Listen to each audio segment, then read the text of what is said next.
jáde mọ́ mi o lè jáde mọ́ mi rárá bẹ́ẹ̀ ni torí ìrẹsẹ̀ ọlọ́run mi o bíbélì sọ wípé kí ẹ má fẹ́ ọwọ́ kan ẹni àmì òróró mi o ẹ má fọwọ́ kan ẹni àmì òróró mi o ẹ wọ ẹni jáde mọ́ mi o ẹni òróró olúwa ni mo jẹ́ o. Olúọ̀jẹ̀ kí ló tún fẹ́. ẹ máa sọ̀rọ̀ sí mi o kí ló dé yẹn náà ẹ máa sọ̀rọ̀ sí mi o. ọjọ́ sọ̀rọ̀ rẹ kí ni ọmọ gàdú ọ lọ Olúọ̀jẹ̀. kí lẹ ṣe kí lẹ fẹ́ ṣe kí ni dáwọ́ ìfẹ́ dà. Bẹ́ẹ̀ni. kí lẹ fẹ́ ṣe fún mi kání nígbà kẹ́ni tábàrà burúkú ń bẹ lára yìí ìgbà yẹn ẹni sọ pé kéèyàn gbé lọ láti Ajíbógun kó máa fi ọwọ́ fà lọ sí Kaduna yóò sì sẹ́ni tí ó yẹ lọ́wọ́ ẹ̀wò ṣùgbọ́n ní ìsìn gbogbo abára tó nínú Jésù lọ́wọ́ abára tó sì wà nínú Jésù gbogbo àwọn méjèèjì lájọ wà nínú Jésù ẹni halẹ̀ mọ́ mi ẹni fagbára Jésù halẹ̀ mọ́ mi. Olúọ̀jẹ̀ ọmọ ṣe o ojú olóró ló kẹyẹ lẹ́pọ̀ mádìyẹ èmi sí wọ ìwọ́sọ̀pọ̀ wáyà. I think you just watched the most hilarious scene in this episode 2 of season 8 of Abejoye. The traditionalist visiting Mr. Bamidele again. I knew that he would be desperate for healing now for his son. He is ready to do anything. But as we can see, he's still not ready.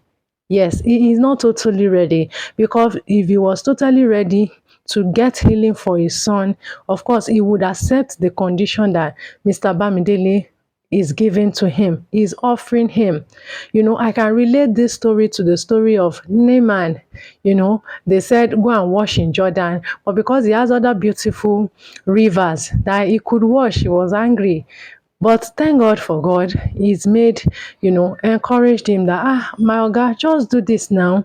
So I believe as this traditionalist is leaving Mr. Bamidele's house, he will have a rethink and be like, since I've gone to several doctors, I've been spending money. This man is just telling me to go and apologize. Perhaps something good can come out of this, apologizing to Chief Henry Ahoponire, because of course when he goes to Chief Ahoponire's house, he will see him hale and hearty, that the man is now well. Then I believe, he will follow the due process. You have to give your life. That's if he does not resist doing that again. So then I think the healing for his son is now closer than we think. That's if he comes down from his high horse and gets healing for his son. So many of us has lost opportunities because we are so proud to do what has been asked of us. So the Lord will help us and bring such opportunities back again. Any word from Mr. Bamidele in the comment section? Because how can he just believe that, oh yes, they said my father killed somebody. Yes, he killed the person in self-defense. How can, an old man like that, does he even have a gun? So why would he just jump into conclusion and say, oh, he killed somebody in self-defense? He doesn't even trust his father. And also he looks at things in the physical too much rather than in the spiritual. And I can also say that he's not on the same spiritual level with his father. Baba Abejoye, I will say, is more spiritual than he is. Even though Baba Abejoye just accepted Christ a few days ago, I would say, and Mr. Bamidele has, accepted Christ since. So it's not a matter of how far you've come, but it's a matter of, how well you're doing presently. So as Christians, it's not a matter of, oh, I've been born again for years. It's not a matter of how far, but presently, how are you doing? Because I believe that, they've gone through wars, even as a family. They've gone through so many battles in life. So by the time Baba Abejoye speaks with Bamidele and, mention the name Olugbeja, the defender, I want to believe that Mr. Bamidele will get the point and realize what is happening, that it is more spiritual than physical.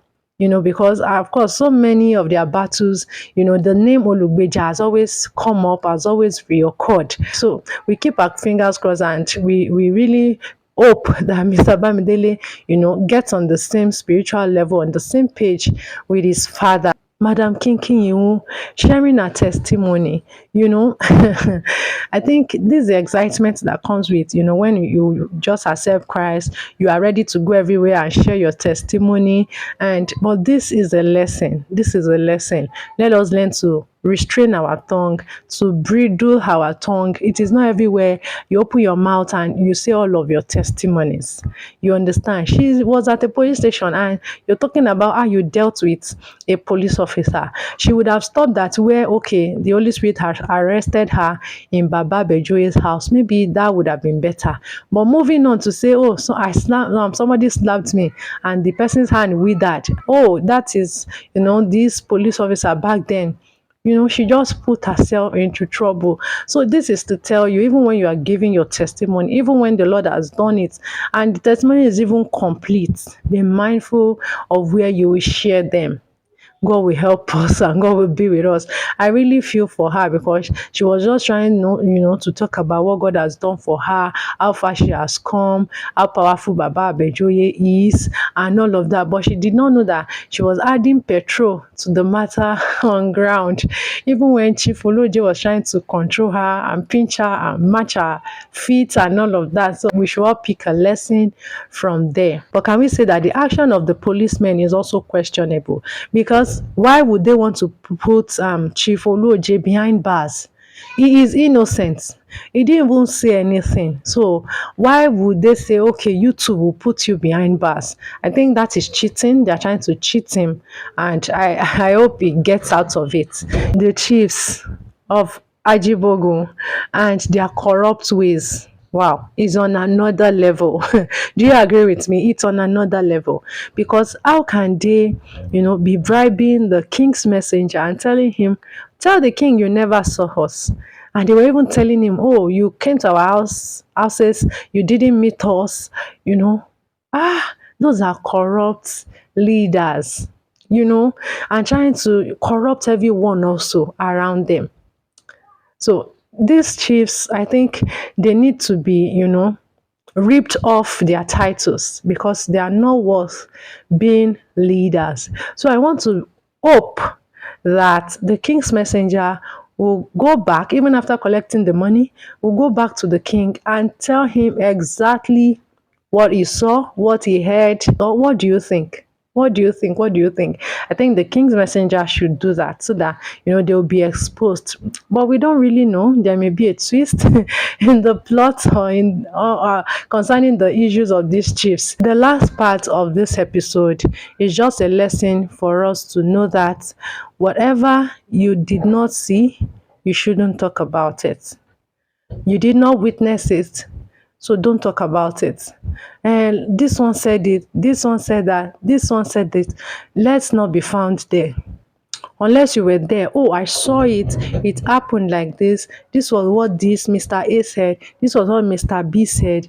But if you are not there, you didn't witness the incident, this is what they said happened. This is what they said happened. We can be putting ourselves in trouble. So the Lord will help us. Any other lessons you learned from this episode, please let me know in the comment section of this video. Are you yet to subscribe, like, and share this video? Please kindly do. Thank you so much for watching. See you next week or see you some other time in my next video. Bye for now.